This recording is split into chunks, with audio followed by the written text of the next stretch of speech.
क्या global warming और climate change ने भारतीय सभ्यता, इंडियन सिविलाइजेशन के अस्तित्व को अब कटघरे में खड़ा कर दिया है?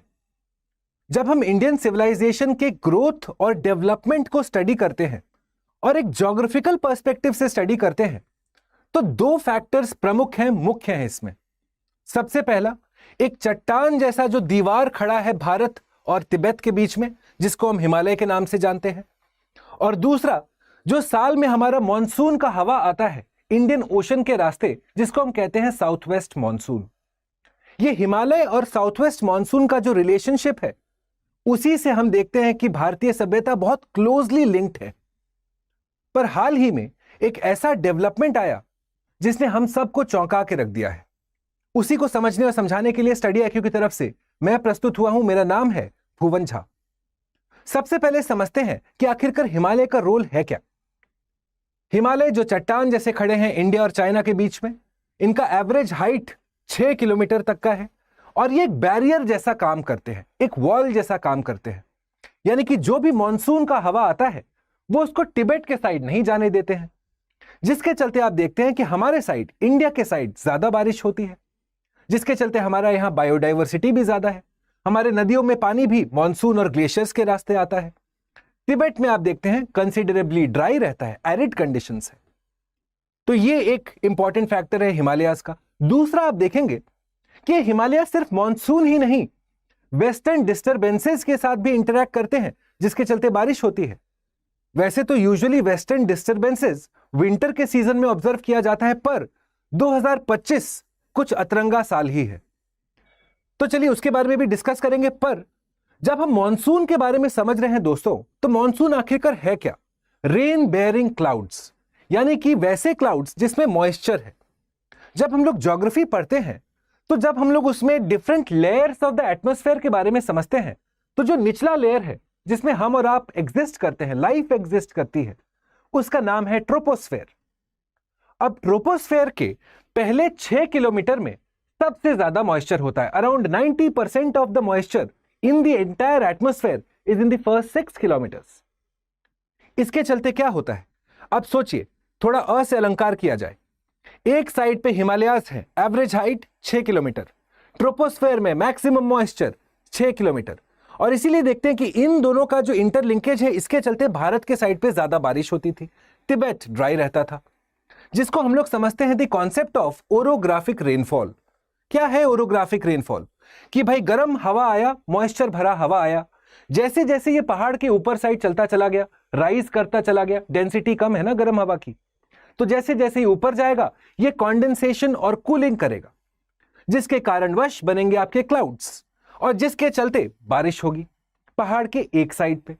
इसको हम कहते हैं विंडवर्ड साइड, जिधर बारिश होती है। जब बारिश हो गया वार्म मॉइस्ट एयर, अब क्या होगा, वार्म एयर बन गया कोल्ड, मॉइस्ट एयर बारिश होने के बाद बन गया ड्राई।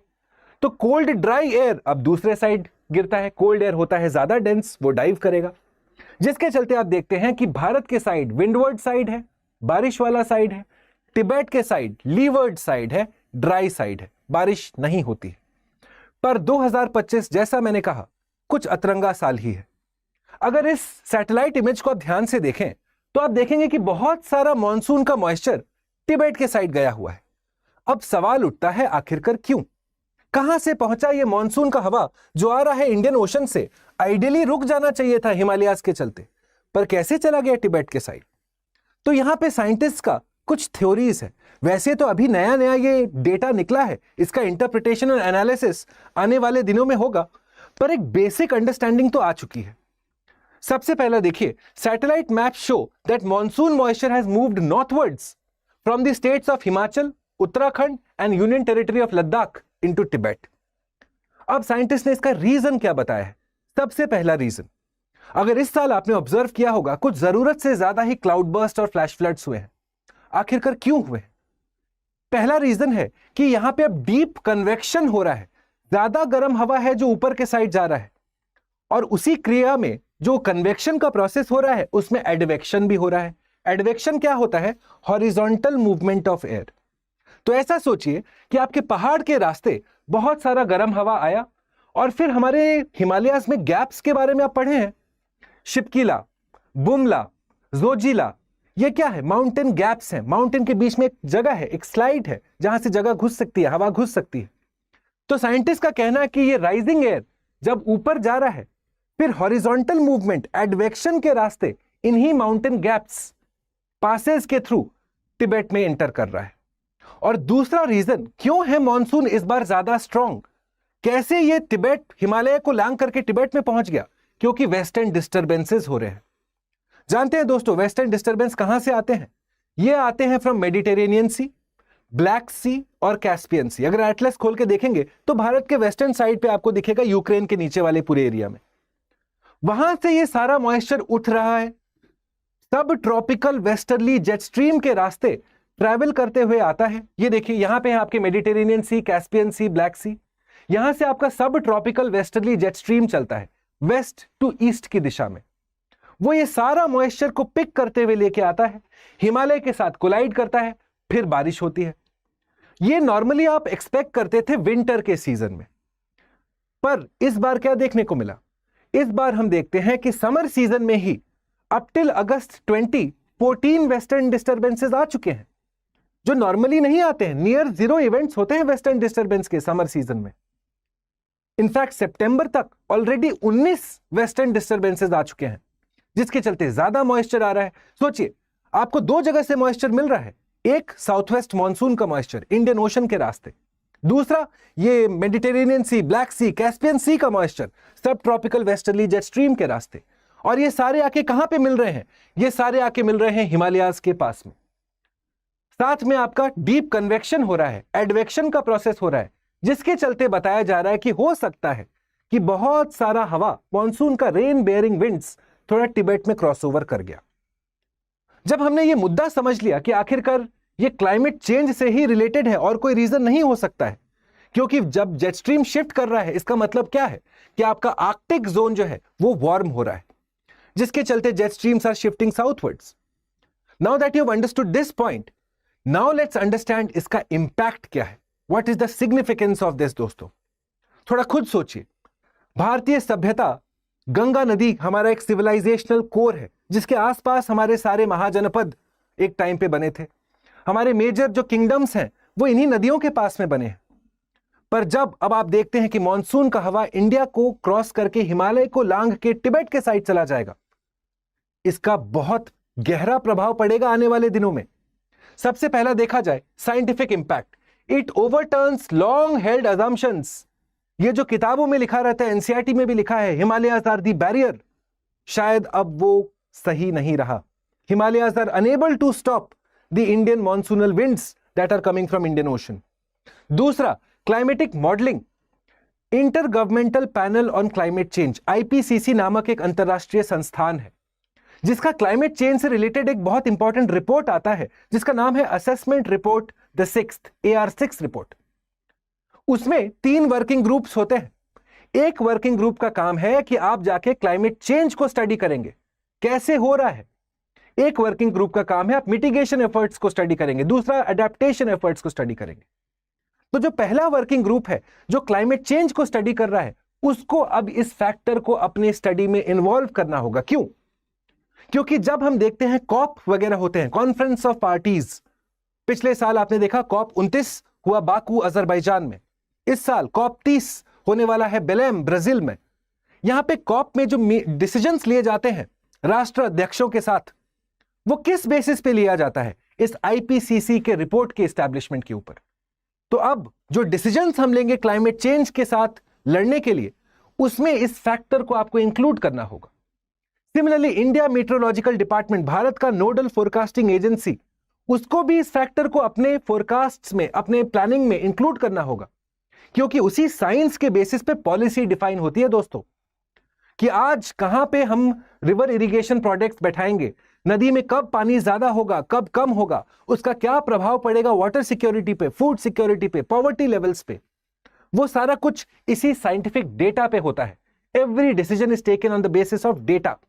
अब आपका डेटा चेंज हो रहा है, डिसीजन भी चेंज होगा। तीसरा देखिए रीजनल इंप्लीकेशन, जैसा मैंने कहा वाटर अवेलेबिलिटी इंपैक्ट करेगा, फूड सिक्योरिटी इंपैक्ट करेगा। आप देखिए एंशिएंट सिविलाइजेशंस देखिए हमारे, कहा जाता है हड़प्पा मोहनजोदारो का डिक्लाइन में मॉनसून का वेरिएबिलिटी एक माइनर फैक्टर था। आने वाले दिनों में हम कह सकते हैं कि शायद इस मॉनसून के शिफ्ट होने के चलते, क्योंकि अब तिब्बत तक जा रहा है, तो आज जो भारत का इंडो गैंजेटिक प्लेन है, जो एक पॉपुलेशन डेंस एरिया है, जहां पे फूड बास्केट ऑफ इंडिया है, बहुत ज्यादा खेती बाड़ी होती है। वो क्यों होती है? क्योंकि बारिश होता है, रेन फेड एग्रीकल्चर होता है, साथ में नदी के रास्ते पानी आता है। नदी में पानी कहां से आ रहा है? ग्लेशियर और मॉनसून से। अगर बारिश ही नहीं होगी तो ना नदी में पानी, ना आपका इरिगेशन में पानी, क्या होगा? फूड डेफिसिट हो जाएगा। इसका फायदा किसको मिलेगा? तिब्बत को। तो हमारे ट्रेड रूट्स भी अब चेंज हो जाएंगे। एंशिएंट टाइम्स पे हम लोग पढ़ते हैं कि एक सिल्क रूट होता था जिससे भारत तिब्बत के साथ ट्रेड एंड कॉमर्स करता था। हम भेजते थे स्पाइसेस, वो लोग भेजते थे सिल्क। अब शायद उल्टा हो जाए, अब हमको वहां से खाना मंगाना पड़े। तो ये एक मेजर इंपैक्ट है दोस्तों, क्योंकि monsoons are closely linked with the identity of India.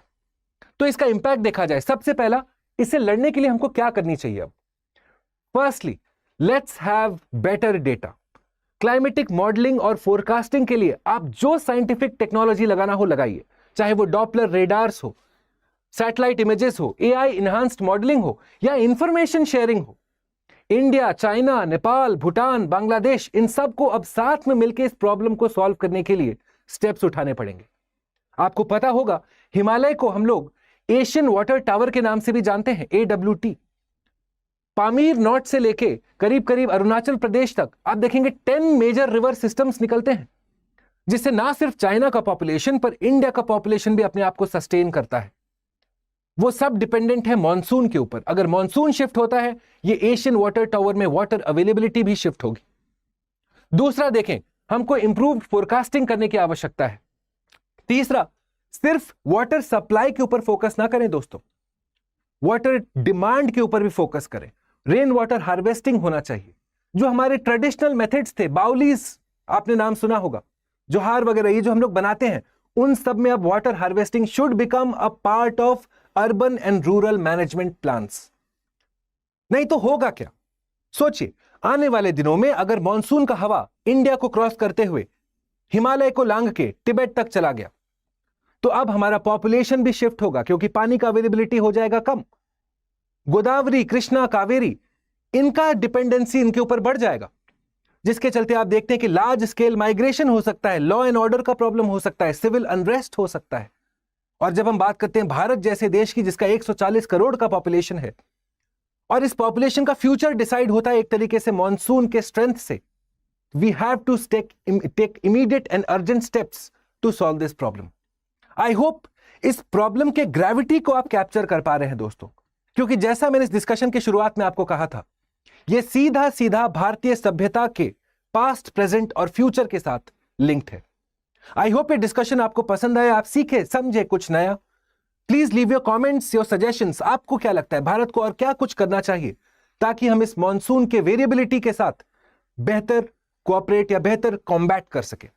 इस डिस्कशन का पूरा PDF मैं आपके लिए अपलोड कर दूंगा मेरे टेलीग्राम चैनल पे, जिसका नाम है भुवन स्टडी IQ।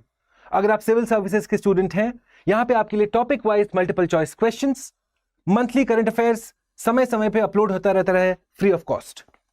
इस डिस्कशन से रिलेटेड आपका कोई भी कमेंट है, कोई भी सजेशन, कोई भी ग्रीवेंस, आपका सारा कमेंट सर आंखों पे, या तो नीचे कमेंट बॉक्स में आप हमको बताएंगे, या जुड़िए सीधा मेरे साथ हमारे इंस्टाग्राम हैंडल पे, जिसका नाम है भुवन स्टडी IQ।